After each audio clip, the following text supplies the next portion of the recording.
자, 역사를 가장 역사답게 가르친다고 자부하는 황현필입니다. 하얼빈의 심판보다 리순의 단판이 더 위대하다. 안중근 의사가 하얼빈에서 이토 히로부미를 죽였습니다. 이것보다도 이 문장이 너무 멋있는 문장입니다. 리순에 내려와서 리순 감옥에 있으면서 리순에서 재판을 받아가며 내가 이토를 죽인 것에 대한 정당함을 밝히고 당시 일본이 조선, 즉 대한제국 침략의 부당함을 알림과 동시에 조선인들의 독립의 의지를 전 세계에 알리는 자리로 리순을 삼았기 때문에 실제로 하얼빈에서 안중근이 이토를 죽인 건 수단에 불과했다. 그리고 안중근이 꿈꿨던 원대한 목표는 바로 리순에서 행해진다. 이 리순에서 안중근의 그 행동거지.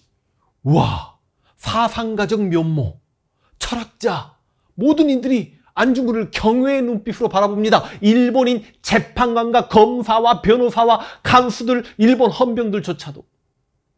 그리고 정치가 전략가로서의 모습이 정말 대단하다.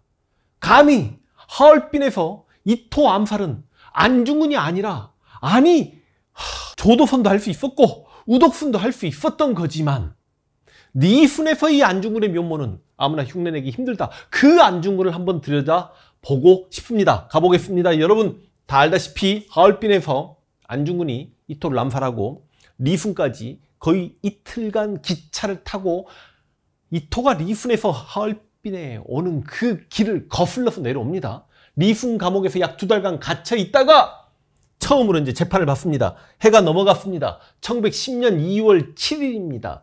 이 재판이 얼마나 지대한 관심을 당시 사람들이 가졌으면 이 재판에 대한 500여 명의 사람들이 모였다고 합니다.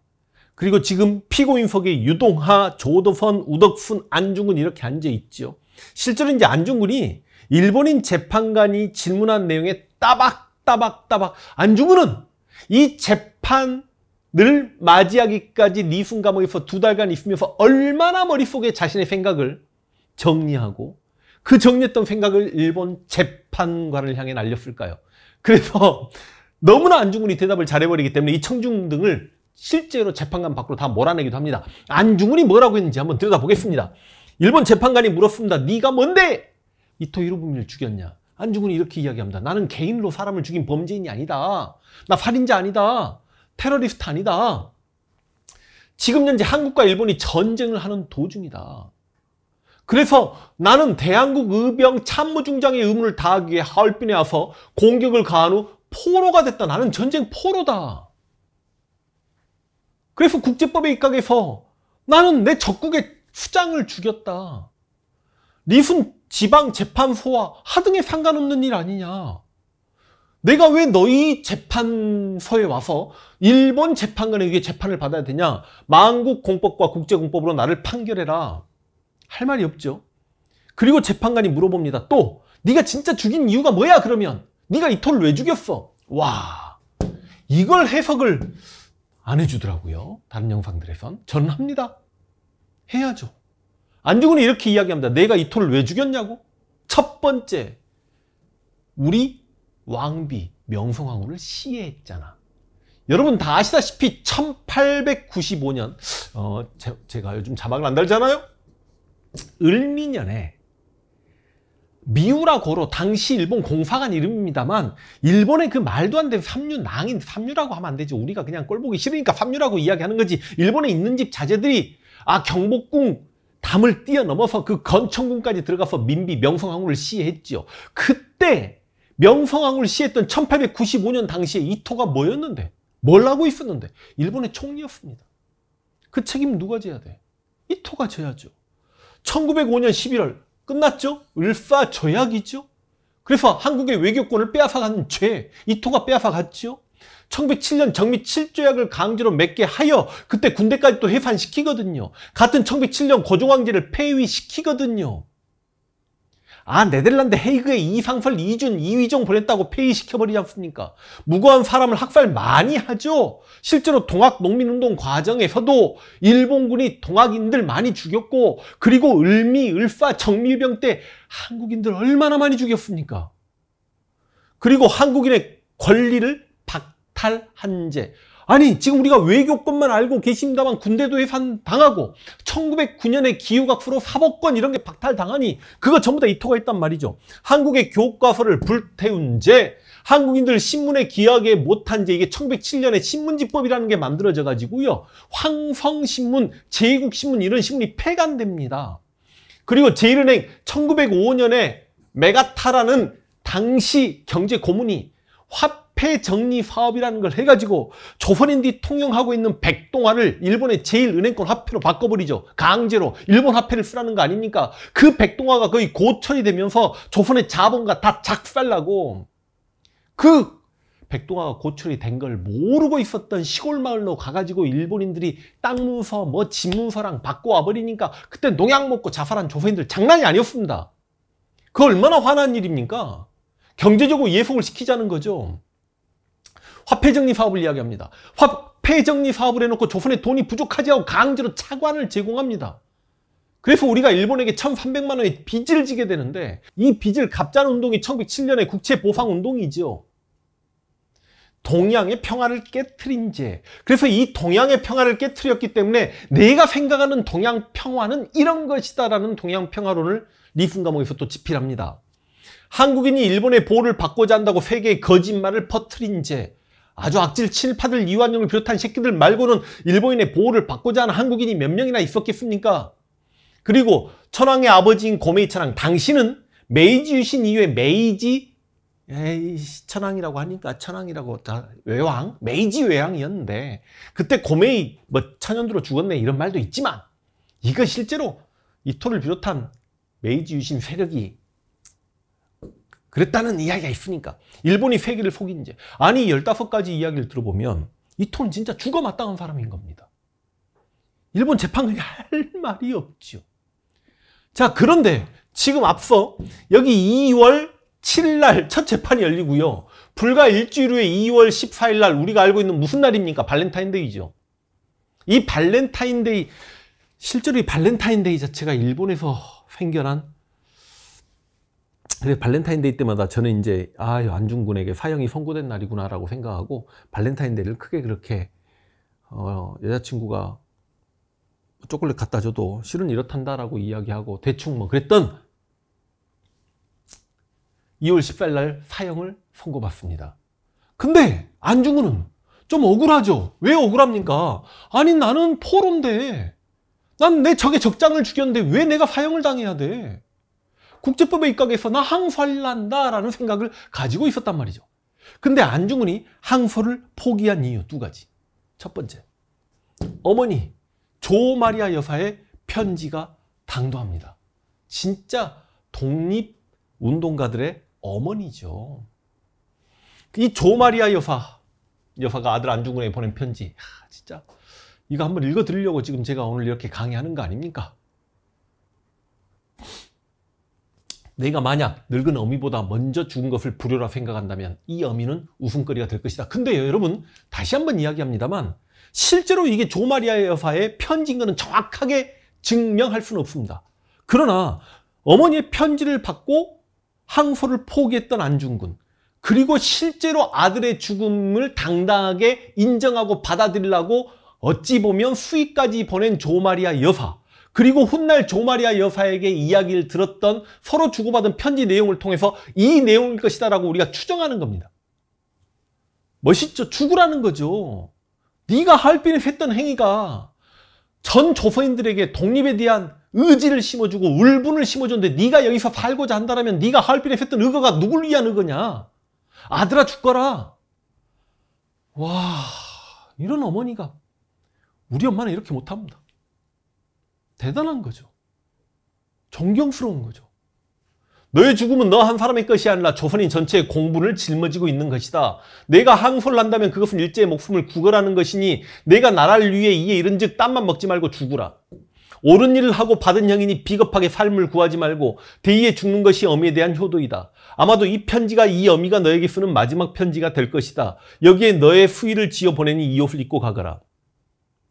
실제로 수의를 지어서 보내주십니다. 와, 아들이 먼저 가는데 그 수의를 만드는 어머니의 심정. 어미는 현 세상 너와 재회하기를 기대치 않으니 다음 세상에는 반드시 선량한 천부의 아들이 되어 이 세상에 나오니라. 그러니까 어머니에게 이제 어머니 좋습니다. 나 항소하지 않겠습니다. 일본 애들이 내리는 사형 선고지만 받아들이겠습니다. 그러나 어머니에게는 그 수위를 잊고 이게 사형당하기 직전의 모습인데 대신 유언을 쓰죠. 어머니에게 보내는 마지막 유서입니다. 유언이라고 말해서 죄송합니다.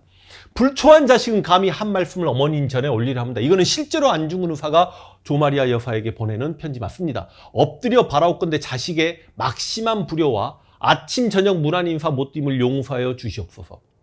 이 이슬과도 같은 허무한 세상에서 감정을 이기지 못하시고 이 불초자를 너무나 생각해 주시니 훗날 영혼의 천당에서 만나 뵈올 것을 바라오며 또 기도합니다. 분독 큰아들입니다. 장차 신부가 되게 하여 주시길 희망하오며 후일에도 잊지 마시옵고 천주께 바치도록 키워주세요. 후일 천당에서 기쁘게 만나 뵈온 뒤 누누이 말씀드리겠습니다. 이 세상의 여러 가지 일은 이제 안중근의 동생 정근과 공군에게 들어주시고 배려를 거두시고 마음 편안히 지내시옵소서. 또 이렇게 어머니에게 마지막 편지를 보내는 아들의 심정도 참.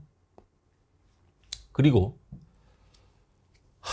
안중근이 항소를 포기했던 또 하나의 이유가 항소를 포기하면 안중근 내가 쓰고 있는 책이 완성되게끔 그 시간을 주겠다.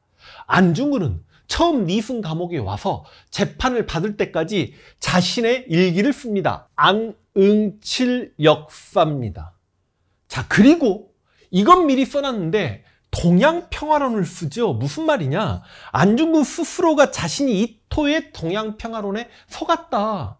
이토가 러시아 세력, 백인 세력의 침략이 있으니 청나라와 일본과 조선, 황인종 3국이 손을 잡고 그 러시아 백인 세력에 맞서 싸워서 이기자. 그래야 동양이 평화를 얻는다라고 이야기하니까 널전에서 일본을 응원했단 말이죠. 실제로 안중근이 그렇게 이토에게 속았습니다. 그래서 자신이 결자 해지한다는 심정으로 그렇게 이토를 단지에 조직하고 손가락 자르고 나 이토 죽일게 3년 안에 해놓고 6개월 만인가 죽여버리는 거 아닙니까?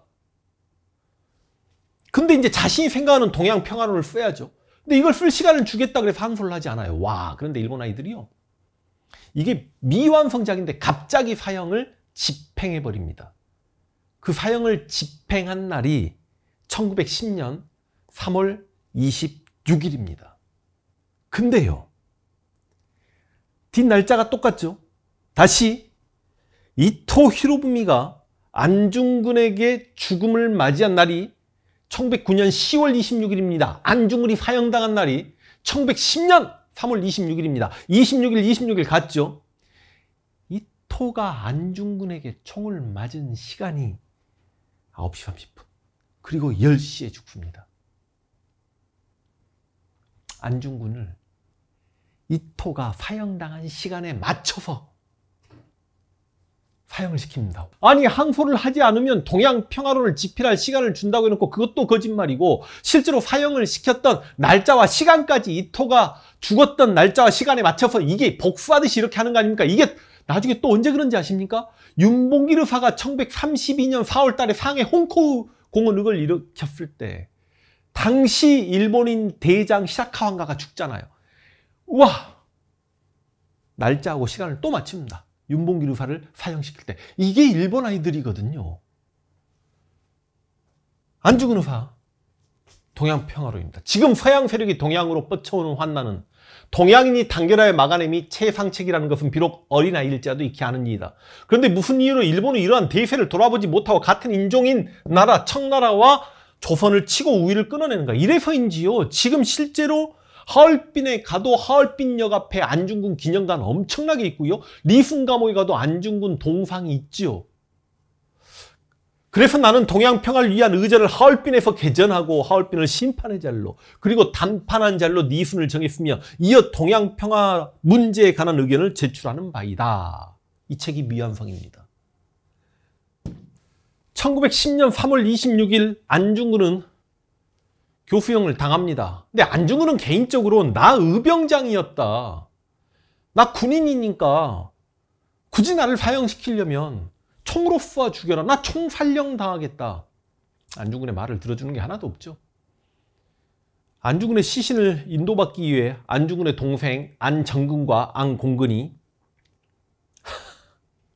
리순 감옥 앞에 와 있었습니다만 시신을 내주지를 않습니다. 동생들은 시신을 꼭 받아야만 했거든요. 동생들에게 남긴 안중근의 유언입니다. 내가 죽은 뒤 나의 뼈를 하얼빈 공원 곁에 묻어두었다가 우리 국권이 회복되거든 고국으로 반장해다오, 옮겨다오. 난 천국에 가서도 또한 마땅히 우리나라 회복을 위해 힘쓸 것이다. 아니, 이 유언을 들어줘야 될 형제들은 대성통곡을 하고 울부짖습니다. 아니, 어떻게 유해를 안 넘겨줄 수가 있죠? 너희들은 돌아가서 동포들이 각각 모두 나라의 책임을 지고 국민의 의무를 다하여 마음을 같이하고 힘을 합하여 공로를 세우고 업을 이루도록 일러다오. 대한 독립의 소리가 천국에서 들려오면 나는 마땅히 춤을 추며 만세를 부를 것이다. 이 안중근의 유언에 조금 뭔가 가슴이 찔리고 창피하게 사는 사람들이 지금 대한민국에 많단 말이죠. 그러지는 맙시다. 안중근의 시신은 끝내 돌아오지 못했습니다.